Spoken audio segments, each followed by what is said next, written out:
So today, let's talk Metal Gear Solid. My history briefly with the games is that I used to play them around about the time when I was in high school. I would hang out with a friend and we would sit and we would play through them. He knew how to get through the games having played them before, which helped massively. Because it's just these games didn't really appeal to me. The idea of being stealthy, and also the idea of having a cardboard box, which I suppose kind of works in the first one. You're in an environment where you might find a cardboard box, so hiding in a cardboard box kind of works. Uh, so fast forward to 5, which has come out on PS Plus for free on PS4. I heard that it was open world. I watched someone else review it, and I thought, you know what, let's give this a bash.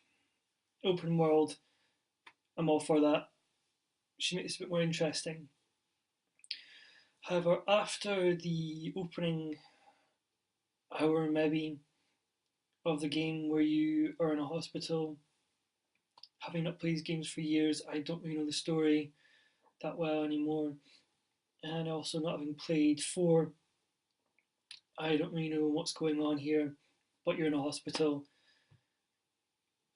Some weird stuff happens, floating guys with gas masks on and super flaming Resident Evil zombie monster kind of stuff is going on. There's a lot of explosions. You're sneaking around trying to escape, and you finally escape out the hospital, and that's the epilogue done. About 45 minutes to an hour in, so that's quite exciting. A lot going on.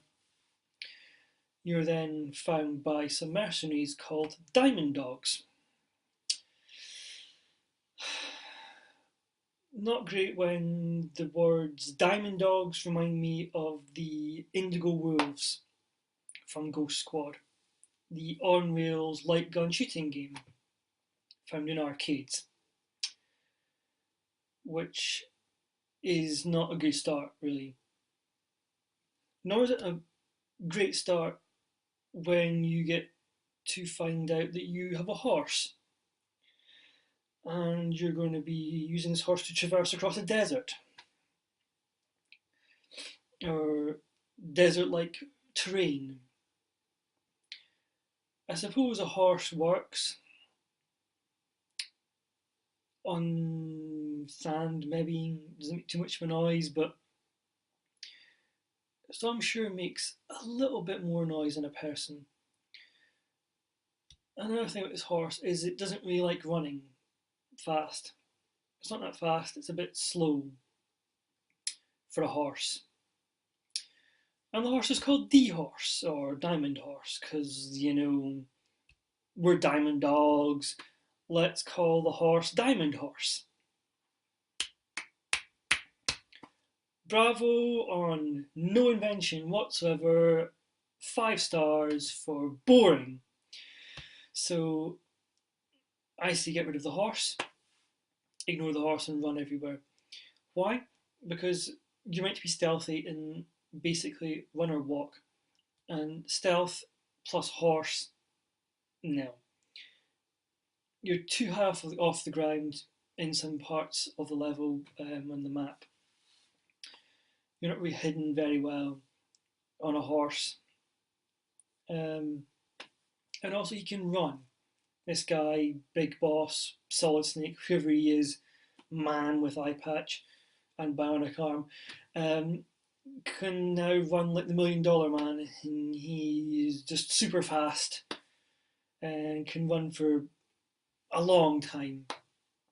So like a 100-meter sprinter crossed with a marathon runner, which is great. You're fast, you're speedy, like Speedy Gonzales. You're lower to the ground, so you can kind of avoid detection more easily. So, yes, one reason why this game sucks, The horse, forget the horse and run. Run, run, run. Although there's a mission where you can need the horse, but begrudgingly, you need the horse, which is annoying. Um, but really, by and large, the first few missions of this game, you start off on an oil rig with the Diamond Dogs. You learn the controls with the Diamond Dogs. You fight them, you find out that you can tranquilize them. Great. The tranquilizer gun is top notch, guys, love it. It's the most useless thing in existence in the entire game, apart from the horse. Why? Because if you get spotted, the guards don't go down instantly. Because if you spot someone who's tranquilized you, you don't go to sleep, apparently. You know, it's like every movie you see when someone gets shot by a tranq dart, whether they spot you or not, they hit the deck. Because, tranquilizer darts. You tranquilize something, whether it sees you or not, it's going to sleep. Right? If you've given them high enough dosage to knock them out, they're going down. They're going down like a sack of spuds. But not these guys. No, they stay awake. So you have to rattle off 4 or 5 bullets from your tranq gun for them to hit the deck, which is just mental. So yeah, you have this ability, and you have like 13 bullets for the tranq gun, which is great. Because if you get spotted, then that's you 4 tranq darts it takes to take someone down. You're also given this ability to airlift people, in which you attach a balloon to them. The balloon shoots them way into the sky, and they end up back at your base, which is based on a similar real piece of technology which was used way back when. So yeah, you do get airlifted, you do get catapulted into the air, but you get collected by a plane. And the plane has 2 jaws on the front. The jaws then clamp onto the rope and fly you off to safety. You don't see this happening on this. You just see them fly into the air, and that's them airlifted. You have to knock them out first if you want to airlift them back so you can have them as part of your team. But with only 13 darts, with a few missions in the beginning where they ask you to capture a main villain so you can interrogate them, you have to make decisions. Do you waste your tranquilizer darts on regular guys and airlift them, or do you save them all for the boss? Yeah. Also, when you do this, when you actually knock someone out, just as a side, it tells you the probability of them going back to your base, because it's also based on the wind and environmental factors. So if you're inside, for example, then they're not going to go through the roof, are they? Incidentally, this is the most fun you can have on this game. Knocking people out and sending them upwards to your base. That is the most fun in this game. You can even do it to foxes, chickens, and a dog that's roaming around. The dog just goes up into the sky, joins your team, and becomes called Diamond Dog.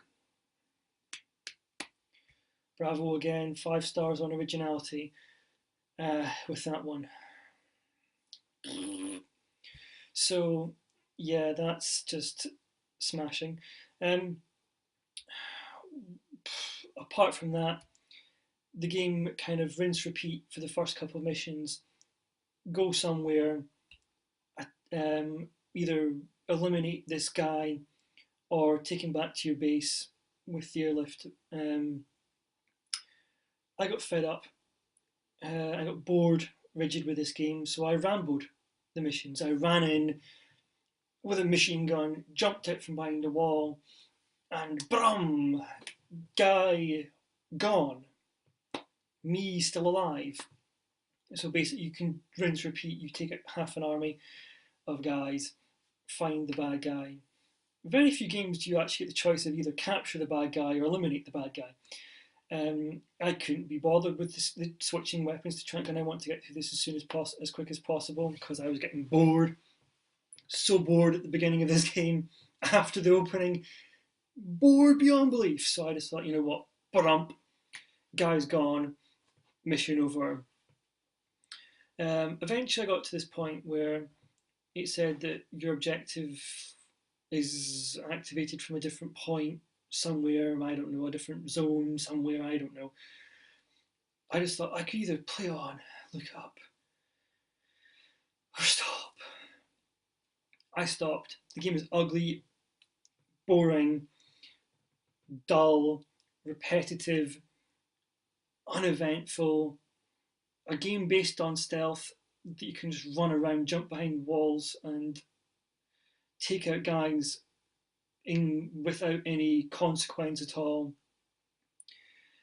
The R&D. Yes, you find equipment and you can send them to research and development. Your first research and development tool is the cardboard box. You've brought back the cardboard box. Top notch, smashing, love it. But from research and development, how can a research team develop a cardboard box? They've been in existence for years, and you're in a flipping desert. How can a cardboard box hide you in a desert? Who's watched movies and set in deserts and thought, you know what? I know how we can escape these bad guys. I know. I'll jump into a cardboard box and hide. In an environment where there are no cardboard boxes, you stand out. You might only hide because of the fact that you're the same colour as the background. Well, you're not really. It's a light brown box. And you're in dark brown desert. Whatever, desert, I don't know what you want to call it. I call it dull, ugly, unimaginative zone. There are games. Last of Us came out PS3, has a nicer, brighter colour palette. It's a serious game in a beyond post-apocalyptic world, and it has a bright colour palette.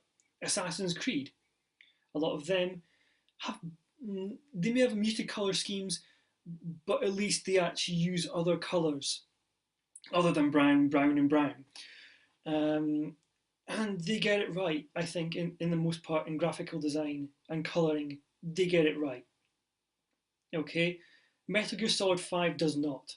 It gets it wrong, wrong, wrong. It's, you know, bravo, Kojima, congratulations, you made a turgidly boring game that looks uglier than an Escher painting that has been stood on by some cattle.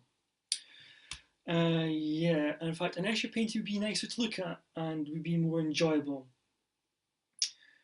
to use in a game. There is a game that has actually got mazes based on Escher works.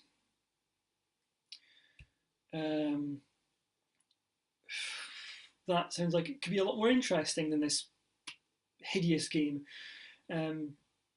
So to summarise, I think I already summarised this. It's boring, it's boring, it's boring, it's ugly. I got bored, I stopped playing it. And one final thing that I didn't mention is the end of each chapter. You have a cutscene, which is not unusual in a game. However, you have credits over the cutscene, who voiced people, and who it was produced by. I think I would take one massive guess that this was a Kojima idea, because it means he gets his name at the end of every chapter. Now, two things. If you know who Hideo Kojima is and you know he made Metal Gear Solid, or was involved in Metal Gear Solid, you already know this. So why do you need to be told? And two, if you don't know who he is, why would you care who he is? Three, keep them to the beginning of the game, the credits, the simple cut down credits like you have in a movie, like who's in the movie, the main stars, and then leave the rest of this to the end, or in some games do, like FIFA, have it in a menu. No one gives a damn. It creates a disconnect, which is then further enhanced, excuse me, by a ranking screen at the end telling you how well you've done. So you're now graded as well.